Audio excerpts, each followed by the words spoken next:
Om Jananeem Saradam Devim Ramakrishnam Jagadgurum Padapadme Tayo Shritva Pranamami Muhurmuhu. Namaste and greetings to all who are listening to this evening's talk. My grateful thanks to Swami Vivekananda Maharaj Memorial Committee, to Dr. Kalpana ji and others for inviting me to share with you this evening's evening with talking about Sri Ramakrishna, Holy Mother and Swami Vivekananda. As I was told that I should share some anecdotes about Revered Swami Vivekananda Maharaj. Well, I haven't known him very closely, but I have interacted with him a couple of times. So I am speaking from the Ramakrishna Mission Kanpur, and Revered Maharaj was here years ago, several decades back, as Assistant Secretary. So that's my connection, so to say, as somebody from Kanpur speaking about Maharaj. But much before coming here, I was for some time quite some time in Chennai in the Mylapore Ramakrishna Mutt. In 2004 or 2005, Revered Gitanji Maharaj had just assumed the office of the Vice President of the Ramakrishna Order, and Maharaj came to Chennai. So I was very enthusiastic. I had seen Maharaj several times earlier, met him, made pranams, interacted a few things. So by way of an anecdote, I am just sharing this. So Maharaj was in Chennai Mutt, and then one of our old devotees there, Mr. C.S. Ramakrishnan, told me that when Swami Gitanji Maharaj was in Chennai Mutt, he used to look after the cash department. So that was way back in 1950s or so, 50s or 60s. So he was there as looking after the cash section of the ashram, which means people will bring their vouchers and Maharaj will issue the money and maintain the account. And he said he used to sit in the same room where now Vedanta Kesari office is located. And as I was in the Vedanta Kesari office, so I was very happy. So I thought there's the right time. Maharaj is coming as Vice President. We'll take him back to the room where he worked, say 40 years back or 50 years back. So I requested Maharaj that please come to the Vedanta Kesari editorial office and please bless the office and also join us for a cup of coffee if he is willing, if he finds it all right. So he was very gracious. He said, yes, I will come. And he did come in one of those days when he was staying at Chennai. Along with him, Revered Swami Gautamananda ji also came. And Maharaj was in our office for about 20 minutes or half an hour, recalling some old memories, nothing very significant. But yes, he used to be sitting there in that corner, and he was very gracious and smiling, quiet. We got a cup of cold coffee for him from a nearby place. So he took that coffee and he was very delighted that the cold coffee has been brought for him. So just like a very innocent child, he was enjoying the whole thing. So that was a way of an anecdote that I should say. So it was very nice that the Vice Presidentship did not sit very heavy on his shoulders. So he came and like anybody else and sat with us and had coffee, and we all made pranam to him in the office, all monks and brahmacharis there. And it was a moment of get together, of kind of a joy that here Maharaj used to sit as a cashier and now he is one of the vice presidents. So that was very nice. So this is a small anecdote that I'll share with you. as Dr. Kalpana Sarkar had told me to say in the beginning. And now coming to today's subject for discussion or for this evening's talk. আমি বাংলায় বলছি না, কেননা আমি বাংলায় বলতে অত আমার অত স্পিড আসে না, অত ফ্লুয়েন্সি আসে না, তো আমি ইংলিশেই বলছি। তো আপনারা একটু মানে প্লিজ বিয়ার উইথ মি, ওটা যা কিছু বলছি please try to understand. I hope I am not a great knower of English, but whatever little English I know, I will use it as simplified as possible. So Maharaj Swami Vivekananda's divine relationship with Holy Mother. This will be the subject for next 20 minutes or 25 minutes when I share with you. Thank you for asking me to speak on this subject, which is actually a very divine subject. Very divine, because such a relationship, such a divine relationship as it existed between Holy Mother and Swami Vivekananda is indeed worth contemplating. It is not just that some few events that happened in the past that we are trying to recall. They are like events meant for meditation, meant for contemplation, for absorption, for inner transformation, that I and you and every one of us who are in our own humble way trying to follow the teachings of the Holy Trio in our lives, we are together trying to think about certain events, because the greatest strength of the Ramakrishna movement lies in its capacity to follow its teachings. Of course, we have great teachers, we have great teachings, but there are many people who can talk well, but putting them into practice, that's the unique power of the Ramakrishna Vivekananda movement. So we have this before us, the few incidents from Mother's life, from Swamiji's life, which reveal to us their silent relationship, a very divine relationship, very holy relationship. In terms of a few chronological things, Holy Mother was 10 years elder to Swami Vivekananda, just 10 years. So she was not like a mother who is, like 20 years or 30 years elder to us, our own mothers. But she was just 10 years elder to him. That apart, Swamiji regarded her as mother. There is an interesting incident that once his own mother, Bhuvaneshwari Devi, she came to Velur Math, and she was moving around and seeing the place, the garden, the lawns, the buildings. And the Velur Math was not a crowded place as it is now, and Swamiji lived in the room upstairs.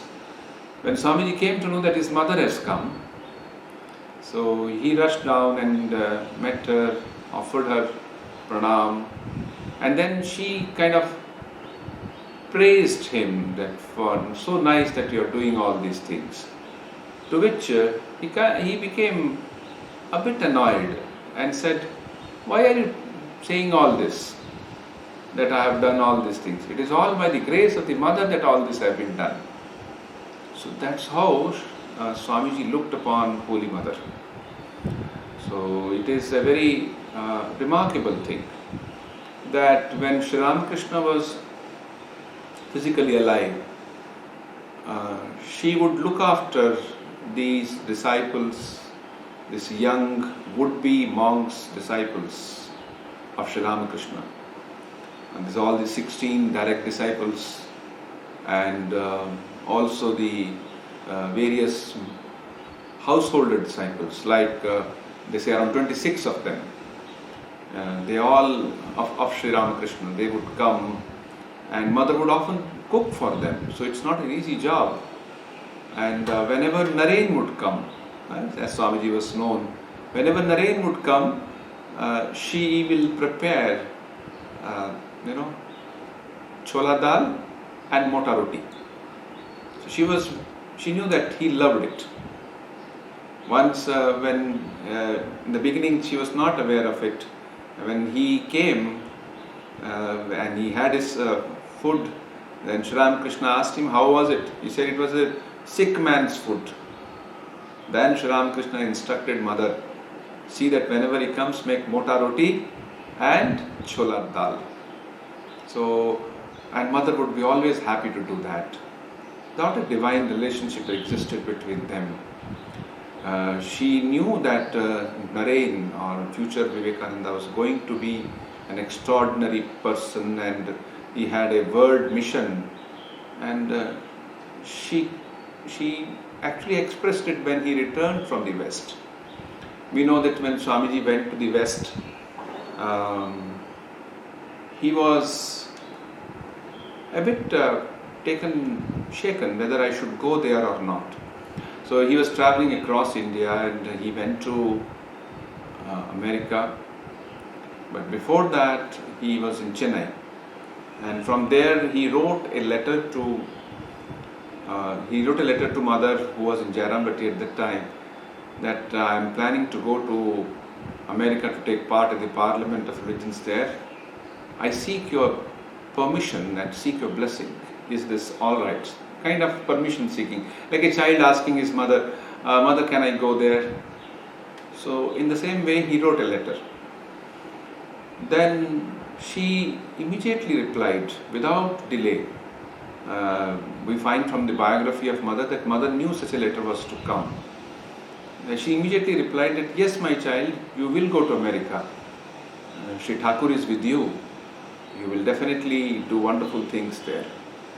And when he got that letter, he was so pleased, so delighted, that he took the letter and kind of burst into a dance and said, yes, mother's permission has come. So that's how he looked upon mother. In fact, in one of his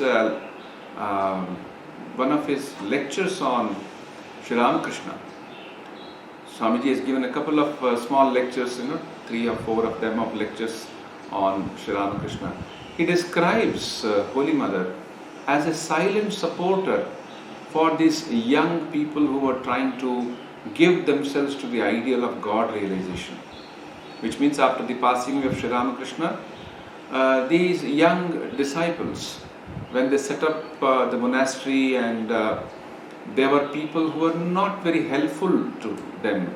There were some great householder disciples of Sri Ramakrishna who were very helpful, but in general many people were not helpful to them. They didn't hold them in good opinion. They said, what, they are kind of wasting their lives. At that time, there is a mother, Holy Mother, who gave them moral support. So Swamiji recalls that. He says, yes, it is her silent support, her understanding, which gave tremendous strength to the growing monastic brotherhood. Later on, we find that Swamiji in America itself, when he is there, he comes to know that mother has the earthly mother of Swami Premananda ji is going to worship Durga. She's going to have Durga Puja, and she's arranging or looking for an image. He tells somebody in the letter, why is she doing like that? When there is a living Durga available, which means Holy Mother is there. She is a living Durga. She is holiness itself. That is how he looked upon her.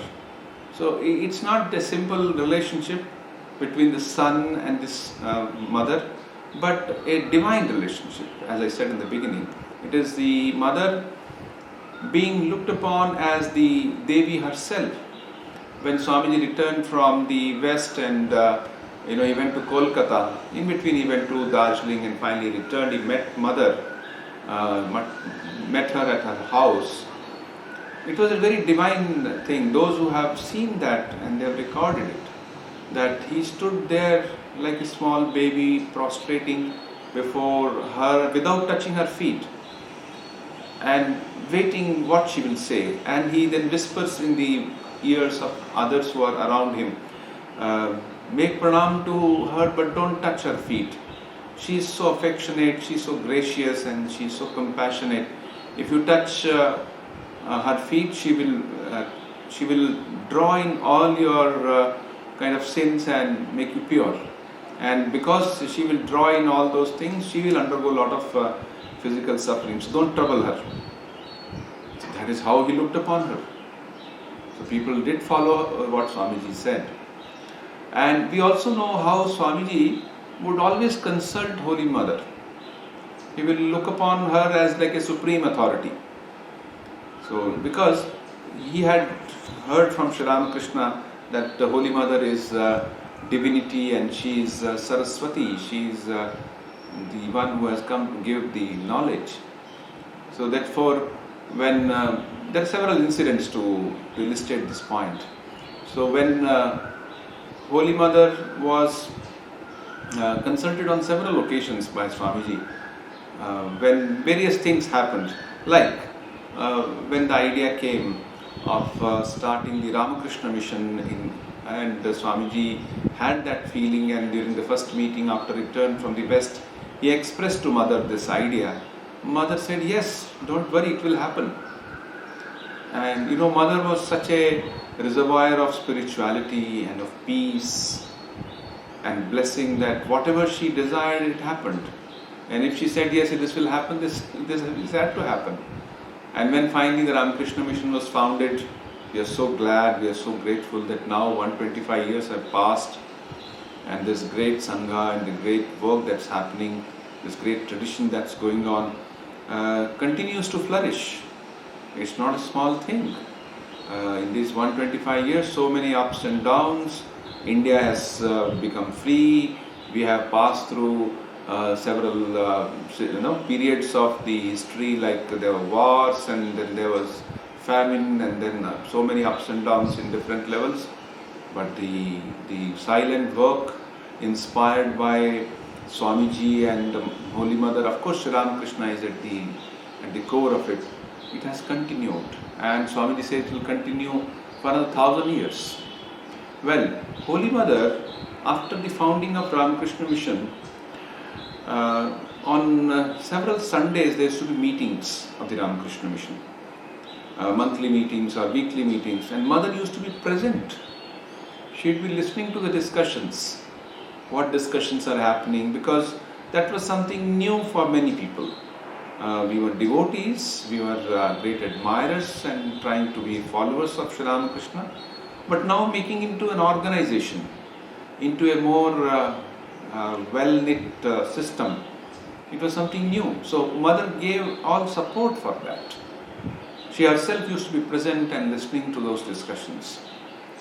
And in one of those discussions, a very interesting thing happened when Swamiji wanted to make Mother as the center of starting a women's mutt. It was told in one of the meetings, and Swami Yoganandaji rose up and said, "Oh Mother, oh Swamiji, this is fine that you want to start a thing like that, but don't bring in Mother at the moment into the public eye." They wanted to protect Mother from all public views. And when Swami Yoganandaji finished saying this, because he wanted that she should be protected, there should be no trying public gaze on her. Then Swamiji rose up and he said, "Yes, you are right. This is not the time to do that."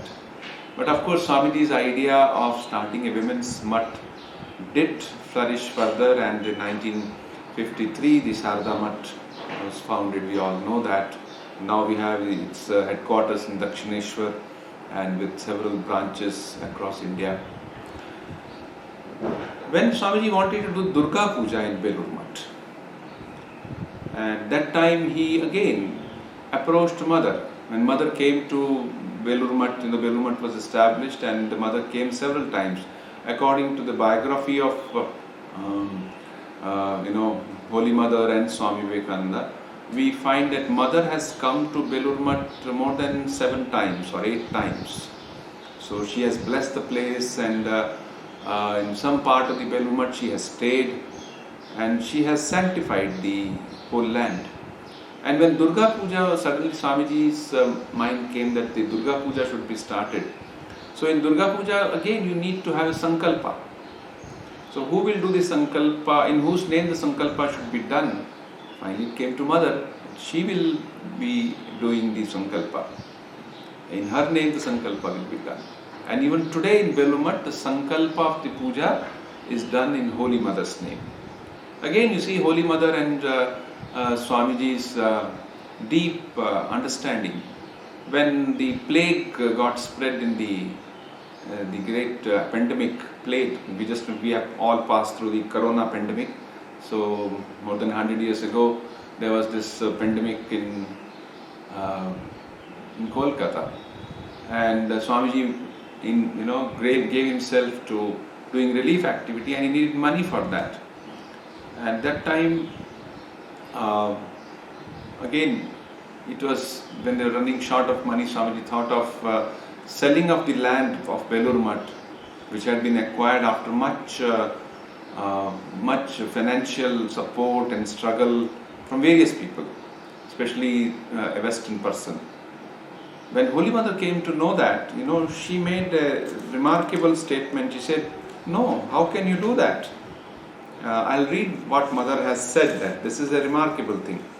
Of course, Swamiji had the spirit of a monk, and he said, "All right, we will go and stay under some tree, we don't require all this."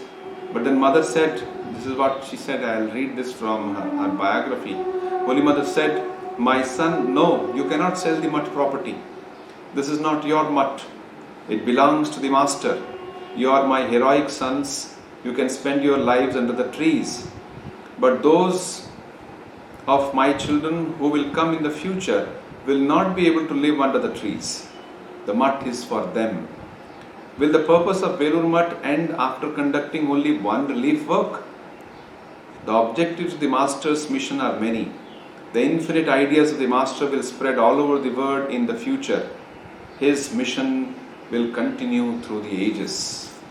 So Mother had a very prophetic way of looking things. She did not say, "Okay, you need money, you can sell it off." She could see beyond, and she could say that, "No, this has to be kept up, this land has to be kept up." Now, when we speak of the divine relationship between Holy Mother and Swami Vivekananda, we find Swamiji approaching Mother on several occasions. He would go to her sharing his thoughts, or sometimes complaining to him about certain things, or sometimes he would simply go to offer his pranam to her. There's an incident of Mother staying in Udbodhan or in Kolkata, and the Swamiji going by a small boat from Belur Math to Kolkata, to Bagh Bazar. And as he is going, he is taking little water from the Ganges and sprinkling over him again and again. Then someone asks him, "Why you seem to be a little nervous?" And Swamiji said, "No, I am going to meet Mother. My body and mind should be absolutely pure. So that's why I am sprinkling the Ganga on me." That's how Swamiji looked upon her. And once when he returned from his trip to Kashmir, where he had met a fakir who was not pleased with Swamiji for something, and he had said that yes, because of this some kind of blood will come through your nose or mouth. When this actually happened, he was very unhappy. He expressed it to Mother, and Mother said, "Yes, those powers are there, you will have to accept them." Then Swamiji is supposed to have said, "Whatever you may say, Mother, I don't agree with you. The Master is powerless," which means Sri Ramakrishna should have saved me. Then Mother teased him, saying, "My son, how can you deny the Master's power? Even the tuft of your hair is held in his hand." Then she reminded Swamiji of Sri Ramakrishna's love for him, and he bowed down with tearful eyes and left after having prasad. Finally, let us refer to, or let me look upon how Swamiji, his thought of mother, towards just before his passing away, a few days before his passing away, Swamiji met Holy Mother and said this remarkable historic statement. So that speaks of the intense humility he had. He understood things in a larger sense and said, "O Mother, I know for certain that with your blessing in the future, many Narayans will be born and hundreds of Vivekanandas will evolve. And I also know for certain that in this world there is only one mother like you and there is no other." That is how Swamiji looked upon Narayan. Swamiji looked upon the mother, and mother, how she looked upon Narayan. See, this was a very divine relationship. It is meant for contemplation. It's meant for constant thinking. We should remind ourselves when we see many of the relationships today in the modern society, where we feel that there should have been better understanding between the son and the mother or the child, then we feel this was another kind of relationship. It was a divine relationship. We need to learn from it. We need to contemplate and draw lessons from there. There is so much of humility, so much of care, so much of wisdom, and so much of mutual understanding between Holy Mother and Swami Vivekananda. So these are a few thoughts I thought I'll share with you. Thank you very much for the invitation and for calling me to say these views with you. So thank you very much. Namaste. Om Shanti Shanti Shanti Harihi Om Tat Sat Shri Ram Krishna Arpanamastu.